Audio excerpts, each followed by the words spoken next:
আসসালামু আলাইকুম। ইচ্ছা কিংবা অনিচ্ছায় যে কোনো কিছু আছে যা সব কিছু আল্লাহকে সেজদা করছে। তা এই এক্সাম্পলগুলো যখন আল্লাহ দিয়েছে যে কোন কোন জিনিস সেজদার মধ্যে আছে, তার মধ্যে কয়েকটা স্পেসিফিক জিনিসের কথা আল্লাহ বলেছেন। একটা হচ্ছে সূর্য, চন্দ্র, গ্রহ নক্ষত্র, পর্বতমালা, জীবজন্তু, এমনকি যে কোনো বস্তু হইতে পারে।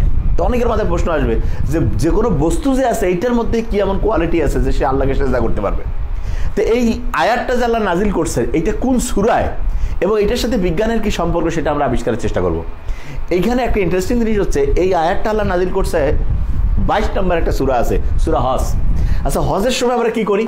আমরা প্রত্যেকেই জানি যে হজের সময় দেখা যায় যে কাবা ঘরের চতুর্দিকে মানুষ তাওয়াফ করে। তার মানে আল্লাহর ইবাদতের সাথে এই যে পরিভ্রমণ করতেছে, ঘুরতেছে, এটার একটা সম্পর্ক আছে। এবং আমরা জানি সূর্য, চন্দ্র, গ্রহ, নক্ষত্র, এই মহাবিশ্বের মধ্যে যত রকমের এরকম গ্যালাক্সি আছে, যত রকমের ছায়াপথ আছে, সবগুলো নির্দিষ্ট কক্ষপথে দৌড়াচ্ছে। তা মানুষ যখন কাবাকে কেন্দ্র করে চতুর্দিকে তাওয়াফ করে, এইটা যেমন একটা সেজদার মতো, একটা ইবাদতের মতো, ঠিক তেমনি করে হেভেনলি যে বডিগুলো আছে, তার মানে হচ্ছে যে এই বিভিন্ন যে গ্রহ নক্ষত্র রয়েছে তারা যে একটা নির্দিষ্ট কক্ষপথে ঘুরতেছে, এইটা কিন্তু অনেকটা কাবার চতুর্দিকে মানুষের পরিভ্রমণ আর নিজ নিজ কক্ষপথে বিভিন্ন গ্রহ নক্ষত্র উপগ্রহের যে পরিভ্রমণ, এইটার সাথে কিন্তু মিলে যায়। এবং ইন্টারেস্টিং পয়েন্ট, এই আয়াতটা কিন্তু আল্লাহ নাজিলও করছে হচ্ছে সূরা হজ। তার মানে হজের সময় মানুষ যেমন কাবা ঘরের চতুর্দিকে হচ্ছে তাওয়াফ করে, প্রত্যেকটা গ্রহ নক্ষত্র তার নিজ নিজ কক্ষপথে তাওয়াফ করছে অনেকটা। এখন অনেকের মধ্যে প্রশ্ন আসবে যে ভাই তাইলে হচ্ছে বিভিন্ন যে হচ্ছে বস্তু আছে এইটার মধ্যে আবার কিভাবে হবে? আমরা এখন জানি যে প্রত্যেকটা যে বস্তু রয়েছে এই বস্তুর মধ্যে অনেকগুলো অণু আছে। অণুকে ভাঙলে পাওয়া যায় হচ্ছে পরমাণু। এই যে পরমাণু আছে এই পরমাণুকে ভাঙলে পাওয়া যায় হচ্ছে ইলেকট্রন, তারপরে পাওয়া যায় হচ্ছে প্রোটন, তারপরে পাওয়া যায় হচ্ছে নিউট্রন। এবং খুব ইন্টারেস্টিং জিনিস, যদি আমি একটা এক্সাম্পল দিই, ধরা যাক যে পানি, এই পানির মধ্যে রয়েছে অণু হিসাবে পানির অণু, এর মধ্যে রয়েছে পরমাণু হিসেবে হাইড্রোজেন এবং হচ্ছে অক্সিজেন। এই হাইড্রোজেন এবং অক্সিজেন এদের প্রত্যেকটা পরমাণুর মধ্যে আছে হচ্ছে ইলেকট্রন, প্রোটন, নিউট্রন। তার মধ্যে ইলেকট্রন যেটা আছে এটা একটা বিস্ময়কর জিনিস। কি কারণে বিস্ময়কর? আমরা জানি যে পরমাণুর যে কেন্দ্র আছে, যেটাকে আমরা নিউক্লিয়াস বলি, তার চতুর্দিকে ইলেকট্রনগুলো ঘুরতেছে। অনেকটা কাবা ঘরের চতুর্দিকে আমরা যেমন তাওয়াফ করি, প্রত্যেকটা বস্তুর মধ্যে যে ইলেকট্রন আছে সেইটা কেন্দ্র নিউক্লিয়াসের চতুর্দিকে তাওয়াফ করছে। এবং এই তাওয়াফের যে বেগটা, এটা হচ্ছে প্রতি সেকেন্ডে হচ্ছে আলোর বেগের মতো। কিসের বেগ? আলোর বেগ। এবং আমরা প্রত্যেকেই জানি যে আলোর বেগ হচ্ছে প্রতি সেকেন্ডে 3 লাখ কিলোমিটার প্রতি সেকেন্ডে। এবং একই রকম করে প্রত্যেকটা বস্তুর মধ্যে যে অণু, তার মধ্যে যে পরমাণু, তার মধ্যে যে ইলেকট্রন আছে, সেই ইলেকট্রন প্রত্যেক সেকেন্ডে 3 লাখ কিলোমিটার করে পরিভ্রমণ করছে। এবং মহাবিশ্বে যত জিনিস আছে সব জায়গায় ইলেকট্রনের বেগ সেম। এবং আল্লাহর নিয়ম প্রত্যেকেই ইচ্ছায় হোক অনিচ্ছায় হোক মানতে বাধ্য। তার মানে হচ্ছে আল্লাহ যে কোরআনের মধ্যে বলছে যে ইচ্ছায় হোক কিংবা অনিচ্ছায় হোক সব কিছু হচ্ছে আল্লাহর ইবাদত করছে, এটা সায়েন্টিফিক্যালি একদম প্রমাণ করা যায়। আরও বিশেষ কিছু সায়েন্স রয়েছে, বিশেষ করে সূরা হজের মধ্যেই আছে যে আল্লাহ মানুষকে কীভাবে সৃষ্টি করছে। তার মধ্যে একটা ইন্টারেস্টিং জিনিস বলছে যে প্রথমে তো তাকে হচ্ছে মাংসপিণ্ড রূপে তার মায়ের জরায়ুতে নির্দিষ্ট সময় পর্যন্ত রাখছি। তারপর যখন পৃথিবীতে আনলাম, পৃথিবীতে আনার পরে কাউকে দেখা গিয়েছে যৌবন পর্যন্ত বয়স দিয়েছে, কাউকে দেখা গিয়েছে বার্ধক্য পর্যন্ত দিয়েছে। এবং বার্ধক্যে সে এমন অবস্থায় পৌঁছায় সে যা খেয়াল রাখতে পারতো তা সে ভুলেও যায়। এবং এখন আমরা জানি যে ডিমেনশিয়া বলে একটা জিনিস আছে। ডিমেনশিয়া মানে হচ্ছে মানুষের বয়সের কারণে, মানুষের ধরা যাক বা বিভিন্ন কারণে হচ্ছে মনে রাখার যে জিনিসটা কথা ছিল সেটা ভুলে গেছে। অনেকে বাড়ির নাম ভুলে যায়, নিজের বাবার নাম ভুলে যায়, এরকম ডিমেনশিয়া। তা এই রোগটা সম্বন্ধেও কিন্তু হচ্ছে কোরআনে আছে। এবং কোরআনে 57 নম্বর একটা সূরা আছে যার নাম হচ্ছে আল হাদিদ, সূরা হাদিদ। হাদিদ যে ব্যাপারটা সেটার মানে হচ্ছে লোহা।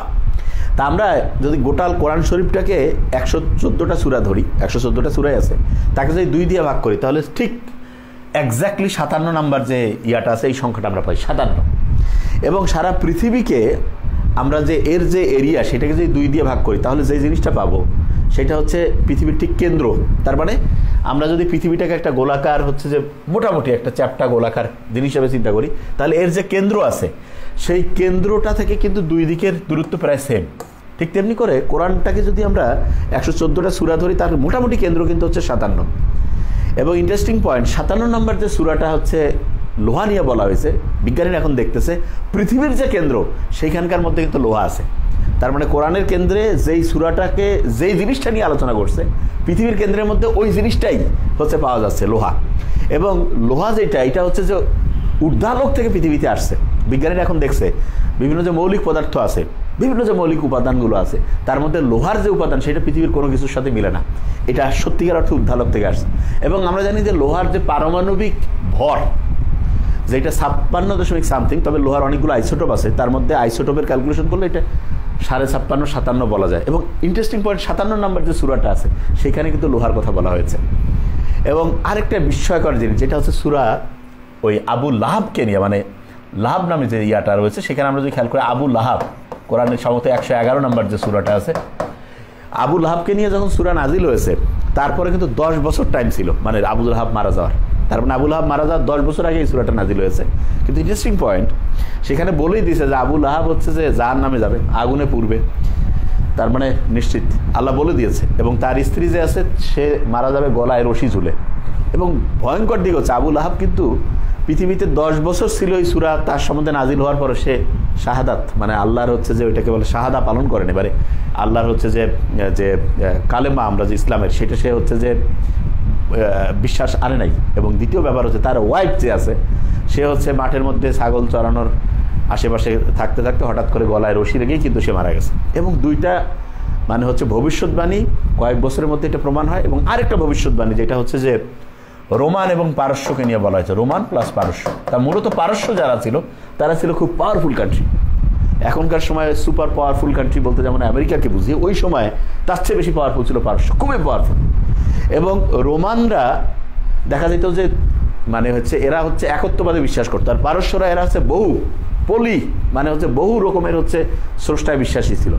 আর এরা ছিল একত্ববাদ, রোমানরা মানে তাওহীদের সাথে সম্পৃক্ত হইতো। তা রোমান এবং পারস্যের মধ্যে একটা যুদ্ধ হয়েছে, রোমানরা ওইখানে হারছিল। তখন যারা অবিশ্বাসী কাফের, এরা বলছে দেখ যে আমাদের ওই ওরা যে ধর্মে বিশ্বাস করে সেটাই ঠিক আছে, কই রোমানরা তো ঠিকই হারলো।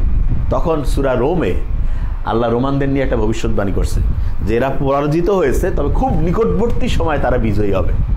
তো এই কথা যখন নাজিল হলো তখন হচ্ছে যে ওই সময় যারা কাফের মুশরিক ছিল তারা এসে বিভিন্ন যে হচ্ছে যে ইসলামের যারা পক্ষের শক্তি তাদেরকে খুব বিরক্ত করতো।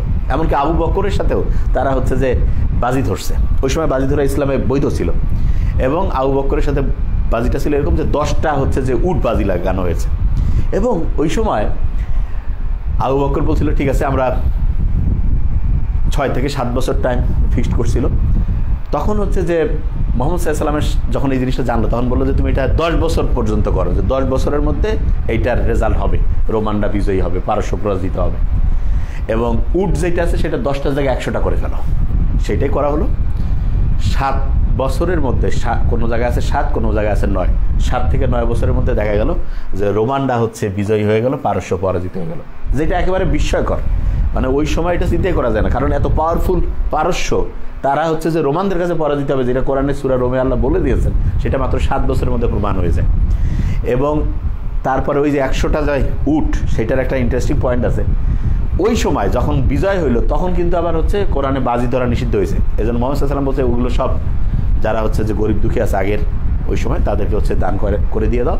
আর ইন্টারেস্টিং পয়েন্ট যেটা, সেটা হচ্ছে যে আল্লাহ যে মানুষকে বলছে যে হচ্ছে যে তোমাকে হচ্ছে যে খুব সামান্যতম জ্ঞানের অধিকারী করে পাঠাইছি। এবং কোরআন হচ্ছে অসামান্য, তার ব্যাখ্যাগুলো আল্লাহ ইচ্ছা করে নিজে দেয় নাই, আমাদের চিন্তা করার সুযোগ দিয়েছে। এবং এক এক সময় বিজ্ঞান যত অ্যাডভান্স হবে তত এর কোরআনের ব্যাখ্যাগুলো আমাদের কাছে সহজ হবে। Thank you so much. আসসালামু আলাইকুম।